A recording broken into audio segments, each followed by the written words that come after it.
del autor Alejandro Rosas, el libro Mitos de la Historia Mexicana, de Hidalgo a Cedillo. En la sección La vida cotidiana en el siglo XIX, leeremos de temblores, epidemias, rayos y centellas. Castigo de la Providencia. El 19 de junio de 1858, un fortísimo temblor sacudió la Ciudad de México. No era el temblor social que en esos momentos dividía a la nación mexicana durante la Guerra de Reforma, ni el temblor político que daba cuenta de la propiedad de la Iglesia a través de la Constitución de 1857 y las leyes prerreformistas. Era la presencia de la naturaleza recordando a la sociedad capitalina que si liberales y conservadores respetaban a la vieja e imponente Ciudad de México, ella no lo haría. Se cree que el temblor de tierra ha sido el mayor de que se hayan noticias. Si hemos de juzgar por la generalidad de sus estragos, esta aserción es cierta. Hasta la oración de la noche se habían recogido 19 cadáveres. El tránsito de los carruajes está impedido por 2 días. La Alameda se iluminó en la noche y se pusieron tarimas para los infelices que carecían de albergue. Esto faltaba para colocar el año entre los más nefastos de la nación. La memoria histórica era corta. Tras un violento terremoto en 1845, J.G. Cortina había publicado un escrito titulado Terremotos, donde enumeraba tan solo aquellos de consideración ocurridos desde la conquista de México. Según sus investigaciones, el siglo XVI registró 73, el siglo XVII 69, el XVIII 24 y el siglo XIX, al menos hasta ese año, 6. Descripciones de viajeros extranjeros y algunos escritores mexicanos coincidían en que los temblores eran un fenómeno bastante común en la historia de la Ciudad de México, y sus construcciones debían mucho a la regularidad de esos fenómenos naturales. Pocos edificios públicos, escribió en 1827 el diplomático inglés Henry Ward, alcanzan la altura que estamos acostumbrados a ver los europeos. Esto se debe en parte a la dificultad de poner un buen cimiento en el Valle de México y a la frecuencia de los terremotos. A pesar de que los sacudimientos casi nunca son severos, pondrían en peligro la seguridad de edificios muy altos, pues serían los primeros en resentir los efectos. Sin lugar a duda, Ward escribía con cierta ligereza al afirmar que los temblores casi nunca eran severos en México. No pensaría igual la marquesa Calderón de la Barca, cuando años después, durante su estancia en México entre 1839 y 1842, sintiera en carne propia la desagradable sensación de que se mueve la tierra firme y que nuestra confianza en su estabilidad se desvanece. Todo comenzó a moverse. El cuarto, las paredes y aún el suelo se balanceaban como las olas del mar. Todos corrimos, o más bien, haciendo heces, alcanzamos a llegar al corredor. Duró el temblor cerca de 1 minuto y medio, y creo que no causó más perjuicio que el susto consiguiente y cuarteaduras en las paredes viejas. Los temblores que azotaron a la Ciudad de México en la primera mitad del siglo XIX solían ser de larga duración y gran intensidad. Aún así, pocas eran las víctimas y los daños solo podían contemplarse en algunos muros mal construidos y ciertos templos cuyas cúpulas se venían abajo. Con 300 años de antigüedad, el saldo era favorable. Cada movimiento del subsuelo ponía al descubierto una característica más de la Ciudad de México, su fortaleza arquitectónica. Erigidas sobre una región lacustre, las construcciones levantadas por los españoles desde 1521 habían resistido el paso de los siglos. Mayores estragos causaban las inundaciones, que en ocasiones alcanzaban varios metros de altura. En 1848, un acucioso viajero estadounidense percibió en dónde radicaba la fortaleza de la ciudad capital. No hay aquí casas aisladas, sino que las cuadras enteras se encuentran edificadas en un sólido bloque, constituyendo, de hecho, un solo enorme edificio. Cada metro de terreno se halla revestido de piedra y cemento. Y como las paredes colindan, se afirma que es poco el daño que provocan aquí los temblores, salvo el resquebrajamiento ocasional de los muros y el derrumbe de unas pocas casas de los suburbios construidas de adobe. Años después, Edward Burnett Taylor, viajero inglés, ratificó el juicio del anterior. La probabilidad de que se den estos sacudimientos en México explica la peculiar forma de construir las casas. Un moderno pueblo inglés con delgadas paredes de ladrillo quedaría en ruinas con un sacudimiento que difícilmente dañaría a México. Aquí las casas de varios pisos tienen paredes de piedra y son tan gruesas que por fuerza resistirían. Para la sociedad capitalina, con justa razón, ninguna de estas consideraciones era suficiente para mantener la calma. Ante los golpes militares, las azonadas o los cambios de gobierno, los habitantes de la Ciudad de México reaccionaban incluso con indiferencia. Finalmente, estas eran cuestiones humanas que dependían directamente de la voluntad de los hombres. Los terremotos eran otra cosa. Comunes podían ser los movimientos telúricos, pero eran situaciones a las que la población, por su impotencia ante fenómenos naturales y por el propio instinto de supervivencia, jamás podrían llegar a acostumbrarse.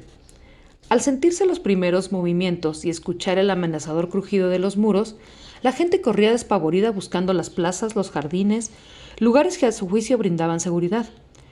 El fervor religioso afloraba con mayor intensidad y las calles parecían enormes reclinatorios donde los capitalinos imploraban la misericordia del Creador.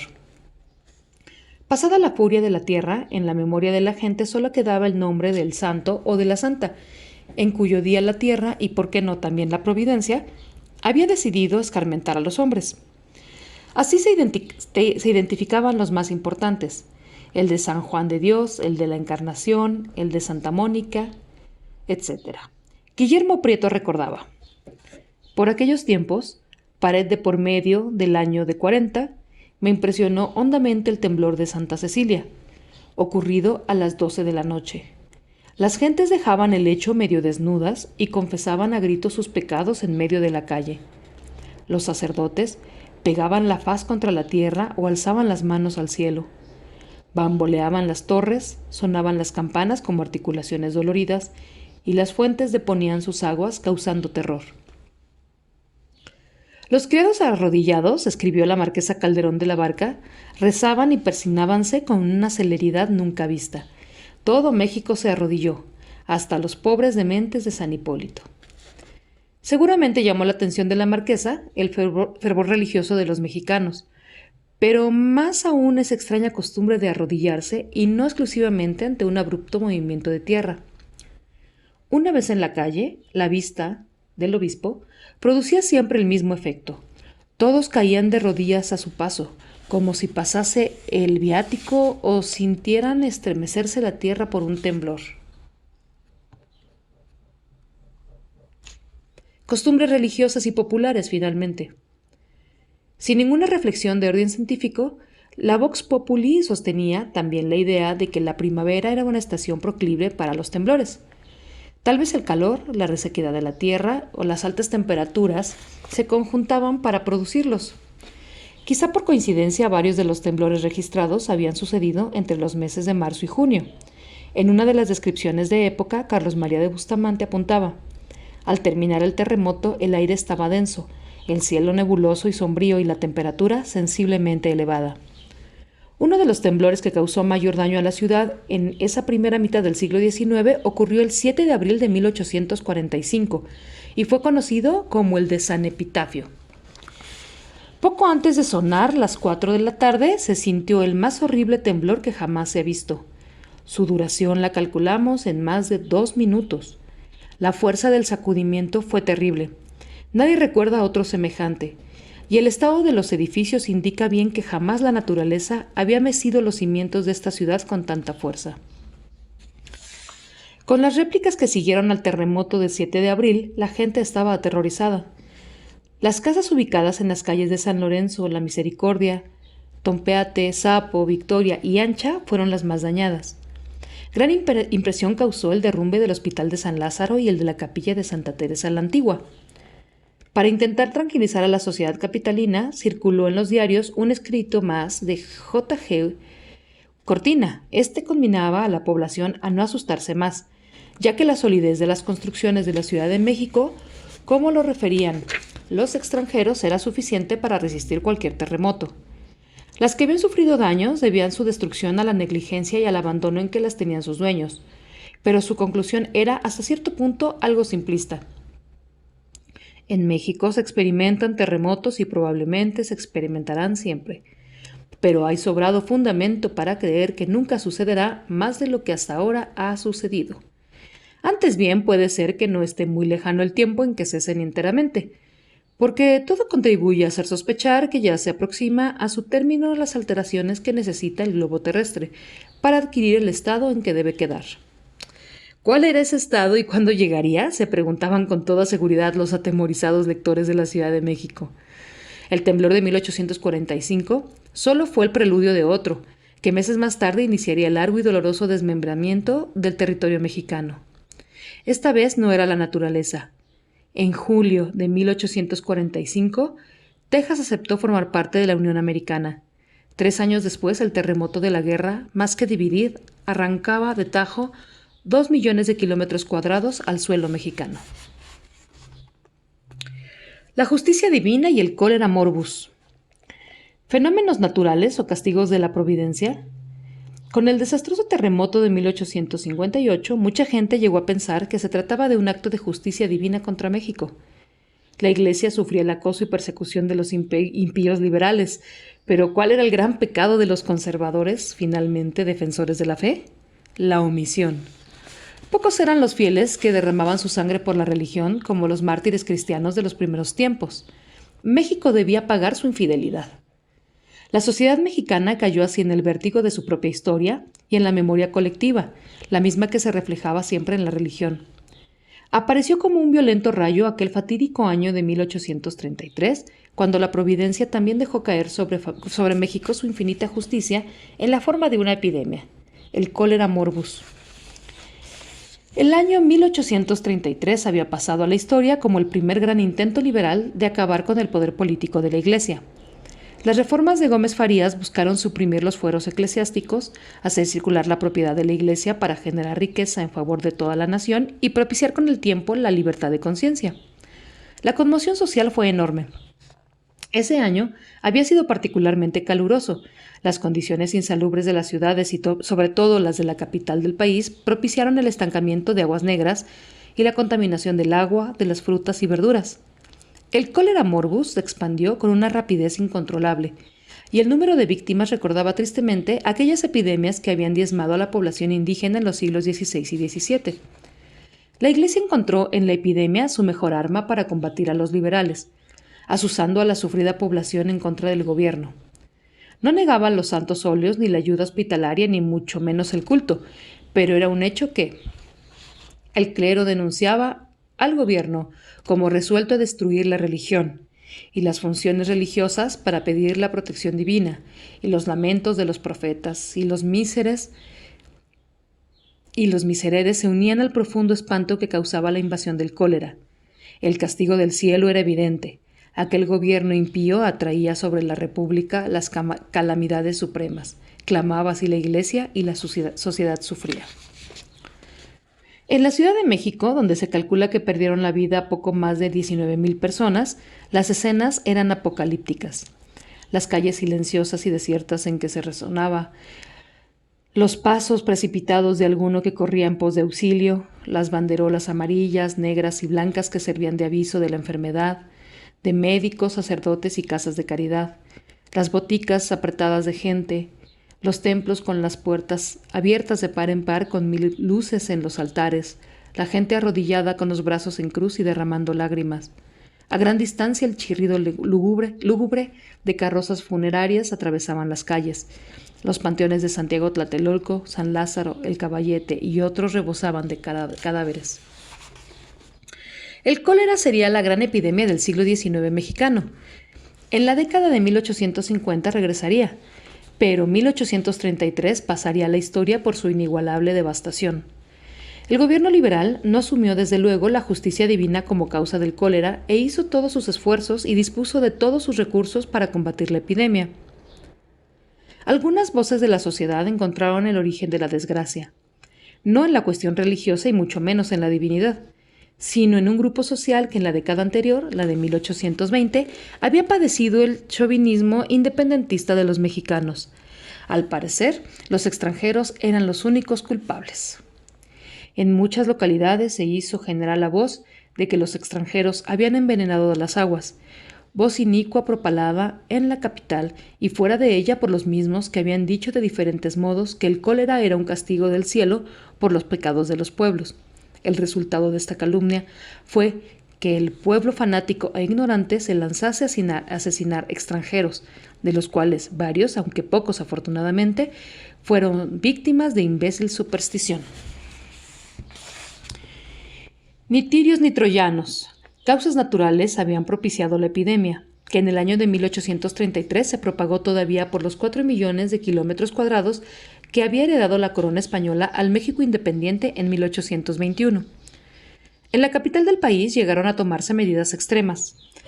El gobernador del Distrito Federal, el general Ignacio Martínez, conocido como el Macaco, según refiere Guillermo Prieto, fulminó un bando con tremendas prohibiciones a las frutas, los figones y los comestibles.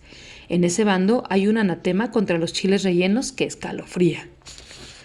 Sugirieron toda clase de remedios caseros a los que la sociedad capitalina se avenía fervientemente para reemplazarlos por otros. Días después, que la Conseja Popular adoptaba como los de mayor eficacia. Las escenas se repetían día a día: fumigaciones, riegos de vinagre y cloruro, parches que debían pegarse al cuerpo, calabazas con vinagre detrás de las puertas, cazuelas solitarias de arroz y sangrías eran cosa de todos los días. No podía faltar los cirios, las veladoras frente a las imágenes de los santos. Así lo recordaría años después Guillermo Prieto, quien sufrió en carne propia los estragos del cólera, al ver a un hermano que contagiado yacía al borde de la tumba, pero que probablemente por intercesión milagrosa y ante el asombro de todos había logrado recuperarse para exclamar: «Creo en Dios Padre».